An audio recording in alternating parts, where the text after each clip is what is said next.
کہنے لگے ٹھہر جا میں عمر کو بلاتا ہوں اس کے سامنے دوبارہ سنانا. فرماتے میں نے بلایا حضرت عمر فاروق کو, آ کے بیٹھے, خواب شروع ہوا. کہا ایک بات تو میں نے یہ دیکھی کہ آپ ملامت کرنے والے کی پرواہ نہیں کرتے, دوسرا آپ خلیفہ بنے گے. جناب عمر کہنے لگے چپ کر, ابو بکر کے سامنے ہی کہہ رہا ہے, چپ کر, خلیفہ کے سامنے ہی کہہ رہا ہے. ابو بکر صدیق کہنے لگے عمر اسے کہنے دو, مجھے لگتا ہے رب کی رضا یہی ہے کہ میرے بعد اگر مصطفیٰ کا منبر ملے تو عمر کو ہی ملے, اسے کہنے دو. یہاں تو لوگ ڈینگے مارتے ہیں, یہاں تو لوگ دعوے کرتے میرے سامنے فلانے کو بھی بٹھاؤ, فلانے کو بھی بٹھاؤ, اس کو کیا پتا, اس کو کیا پتا, یہ تو بڑکے مارنے کا دور ہے. حضرت عمر رضی اللہ تعالیٰ عنہ کو تیسری بات کہی. عوف بن مالک نے کہا آپ شہید کیے جائیں گے, نے خواب دیکھی ہے. نیک لوگوں کے خواب بڑی حد تک سچے ہوتے ہیں. میں نے خواب دیکھی ہے. تو حضرت عمر کہنے لگے شہید تو دلیر لوگ ہوتے ہیں, جسے سارا زمانہ دلیر کہہ رہا ہے وہ اپنے بارے میں کیا کہہ رہا ہے. دلیر میں تو کاہل سا آدمی ہوں, سست آدمی ہوں, میں تو اتنا کام ہی نہیں کرتا. تو یہ خواب تو نے جو ٹھیک ہے دیکھا ہے نا, پھر سے دیکھنا. ابو بکر صدیق فرمانے لگے عاجزی نہ کر, کہ ساری نہ کر, جو کہہ رہا ہے ٹھیک کہہ رہا ہے, لیکن مجھے سن کے شکر بھی ہوا ہے اور افسوس بھی ہوا ہے. افسوس اس بات کا کہ تیرے جیسا بطل عظیم چلا جائے گا, اور شکر اس بات کا کہ رب تجھے زندگی بھی اعزاز والی دے گا, اور شہادت کی موت دے کے اللہ تجھے موت بھی عزت والی عطا فرمائے گا. تجھے کاہلوں جیسی موت اللہ. او بھائی یہاں تو اس زمانے کا سب سے بڑا مسئلہ پروٹوکول ہے. لوگوں پتا ہوتا ہے کامل پیر ہے, کامل مرشد ہے, لوگ نہیں جاتے. میں کسی کا مرید ہو جاؤں, میرا پروٹوکول کدھر گیا؟ پتا ہوتا ہے یہ کامل استاد ہے, میں اس کے پاس بیٹھوں گا تو میری تربیت کرے گا, لیکن لوگ شاگرد نہیں بنتے. میں کدھر گئی؟ یہ پروٹوکول کی مصیبت ہے نا, اس نے بڑے بڑے لوگ زیرو کر دیے. لوگ جہاں سلوٹ کرنا چاہیے وہاں بھی سلوٹ کرانے کے قائل ہیں. پر حضرت عمر رضی اللہ تعالی, حضرت عمر کی سادگی اور پھر جناب عمر کی عاجزی. انسان اپنے اوپر سوار کر لیتا ہے نا, سوار کر لیتا ہے. میں بدکار پرانا خادم سے در ملی نٹ ہوئی, تے واصف یار نے نظر جو کیتی تے واصف ہی.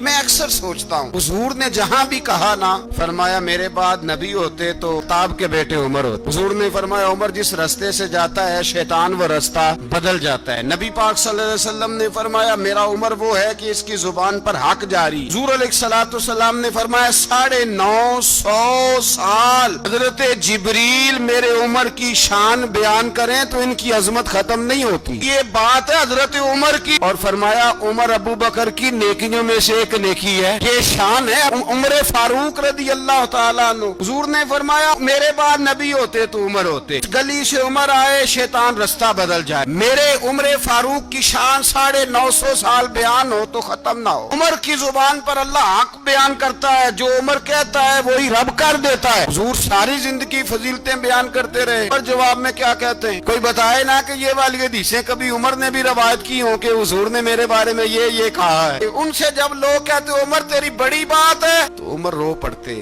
میں تو اونٹ چرانے والے باپ کا بیٹا ہوں, میں تو اونٹ چرانے والے باپ کا بیٹا. اس سے آگے عمر گئے ہی نہیں ساری زندگی, اس سے آگے لفظ ہی نہیں ادا کیا. سونٹ تھے, میری ڈیوٹی ہوتی تھی, سنبھالے نہیں جاتے تھے, ابا ڈنڈوں سے مارتا تھا. ساری زندگی عمر حج کرنے گئے, خشک تنا کھجور کا عمر فاروق رضی اللہ تعالیٰ عنہ نے اس کو اپنے کلاوے میں لیا, رونے لگے. انہوں نے کہا عمر کیا ہوا؟ فرمانے لگے یہاں میں اونٹ چرایا کرتا تھا, جہاں میں اونٹ چراتا تھا 10 اونٹ سنبھالے نہیں جاتے تھے. دیکھو رسول اللہ کی شان, آج ساری امت چلانے کا طریقہ عطا فرما دیا. ساری نظریے سے پیار. پیسہ کس کو برا لگتا ہے؟ آپ اس آدمی کی 50 کروڑ کی پراپرٹی ہے, اس کو پوچھیں سب سے غریب, آپ کو وہی نظر آئے گا, کہے گا میں ٹائٹ ہوں. سارے صحابہ مل کے آئے, کہنے لگے عمر فاروق سے کہنا ہے نبی پاک کے زمانے میں تو ظاہراً غربت تھی, ابو بکر کے دور میں بھی غربت تھی, اب تو بڑا محال ہے. عمر سے سفارش کرو کہ عمر نیا کرتا پہنا کرے. ملکوں کے سفیر آتے, عمر وہی پھٹی پرانی چادر اوڑھ کے اور وہی جگہ پہ پیوند لگے سوٹ پہن کے سفیروں کے سامنے بیٹھ جاتا ہے. عمر کو مشورہ دو. ہو گئی بات, سب نے جب مشورہ دے لیا تو سارے کہنے لگے یہ بتاؤ شیر کی مونچھ کو ہاتھ کون لگائے گا؟ نا کس نے ہے, بندہ بھی تو ڈھونڈو نا. کہا جناب میرا یہ خیال ہے کہ مولا علی شیر خدا کہیں گے, کہ جس شخص کی عمر کو سب سے زیادہ حیا کرتے دیکھا وہ شیر خدا مولا علی رضی اللہ تعالی علی کہیں گے. اس لیے کہ جناب علی تو کئی دفعہ جب گفتگو کرتے تھے تو حضرت عمر چپ کر جاتے تھے اور فرماتے تھے علی نہ ہوتا تو میں ہلاک ہو جاتا. تو کہا علی سے کہو. جناب علی شیر خدا کو بلایا, کہا جناب تے کہیں کہ زیادہ نہیں، ایک کرتا نیا پہن لے، سفیر آتے ہیں وزیر آتے ہیں تو ایک کرتا نیا پہن لے۔ حضرت علی کو بلایا، آپ فرمانے لگے کوئی اور بات ہوتی تو میں کہہ دیتا، یہ والی میں نہیں کہہ سکتا، میں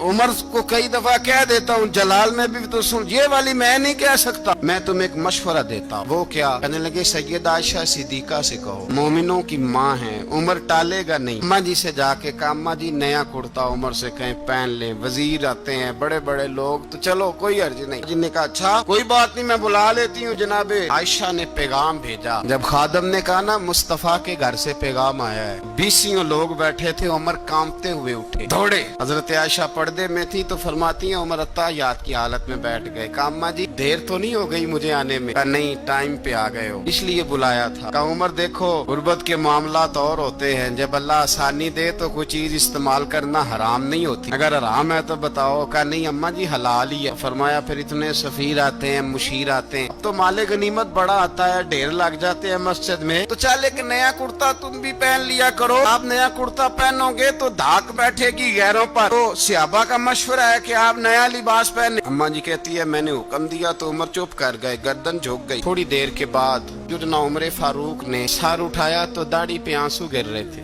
رو پڑے، لگے پاک محبوب کی پاک بیوی جیسے حکم کرتی ہو میں حاضر ہوں، پر مجھے وہ والا لباس پہنانا جو میرے مصطفیٰ نے پسند فرمایا ہے، اگر یہ رنگ رسول پاک کا ہے تو میں حاضر ہوں، اور اگر نبی پاک کا نہیں پھر جیسے آپ حکم کریں۔ جناب عائشہ کہتے ہیں عمر روئے تو میں زیادہ روئی، میرا پلو بھیگ گیا آنسو سے۔ میں نے کہا عمر آپ جائیے۔ عمر یوں نکلے تو جو صحابہ کھڑے تھے وہ کونے میں تھے، سارے آ گئے، اماں جی کیا بناؤ؟ فرمایا بھائی تم سب جو باتیں کہتے ہو وہ اپنی جگہ ٹھیک ہیں، اور عمر جو بات کرتا ہے وہ سب سے زیادہ ٹھیک ہے۔ یار ایسی عاجزی، ایسا رنگ، ایسا انداز، ایسا طرز حیات، ایسی زندگی